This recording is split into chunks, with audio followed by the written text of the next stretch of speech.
Okay, this tutorial is going to be on how to create a button and then ultimately save it and import it into Canvas.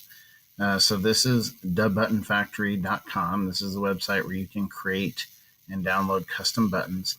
So the first thing, we'll start over here in the upper left-hand corner where you can see it's text. So this is the text that you want on your button. And as we change the text up, you'll see that this fake button will change as far as what it will look like. So we'll just say, let me get rid of the text that's in there. Module 1 is what I want that to say. Now I can change my font size. You can see that it just changed right here. I'll go with Ubuntu, whatever that is. If I make it italics, you can see that it looks like that. I don't really want that in this case. I can up the size a little bit bigger, and then I can change my color. This is going to be the color of my text, by the way, or my font. I'll make it purple. And I'm going to do some other stuff here shortly. I'll make it dark purple. There we go. Okay, that's what I want. And then this is text shadow. So you can kind of see how it fades kind of from top to bottom. I can actually change that to white. So you can kind of see the shadow there. So that's okay. That's what that does. Distance to text. Obviously, the more I do, it becomes more bold. Obviously, you don't want to go too much. So I'll just go 2.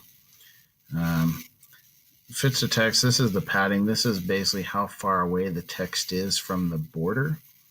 So if I shrink this down, you can see this is the horizontal padding. The button gets smaller as far as closer to the text. We'll leave it there. The vertical padding is the same thing. You can see the button gets bigger top to bottom. So I'll just leave that as it goes.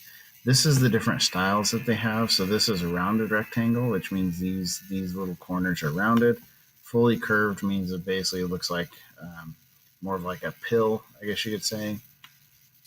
These are the different styles. You can have unicolor, which is just all one color. Bicolored, which means it basically is like half and half.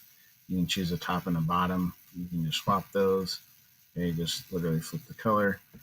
You can do a simple gradient, which means it just kind of fades from top to bottom. Or you can swap that, fade it the other way, bottom to top.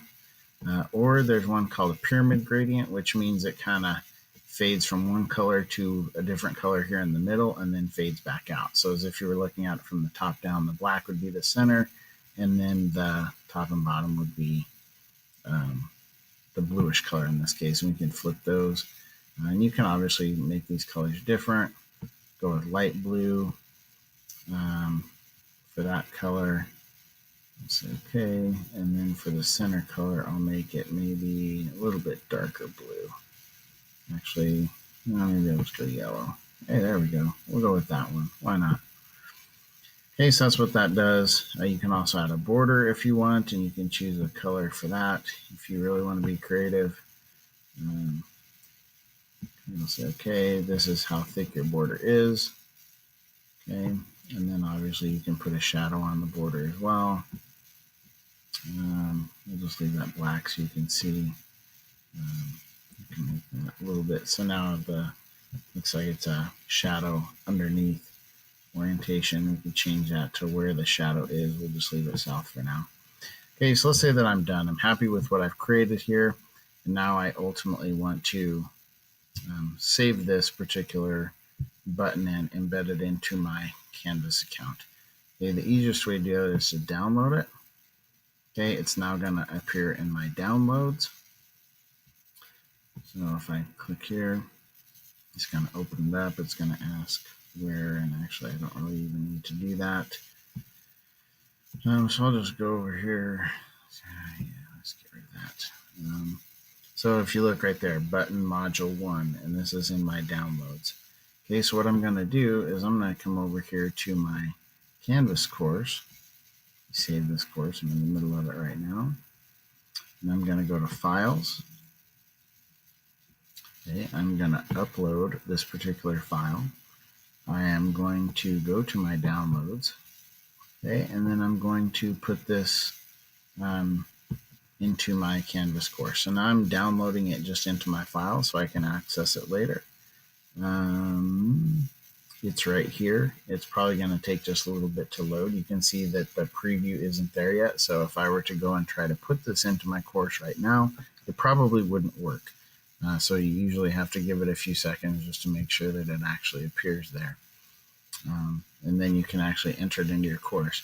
Now, as I was pointed out in the instructions on this page, it is probably easier to make all of your buttons, download them all first into one specific folder, whether it be on your desktop or even just get them in your downloads and then move them somewhere into your desktop and move them all at one time, just so you don't have to jump back and forth between the website and Canvas.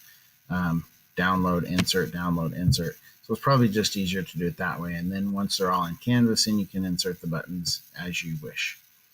And that is how you create a button and ultimately insert it into a Canvas page or onto a Canvas page.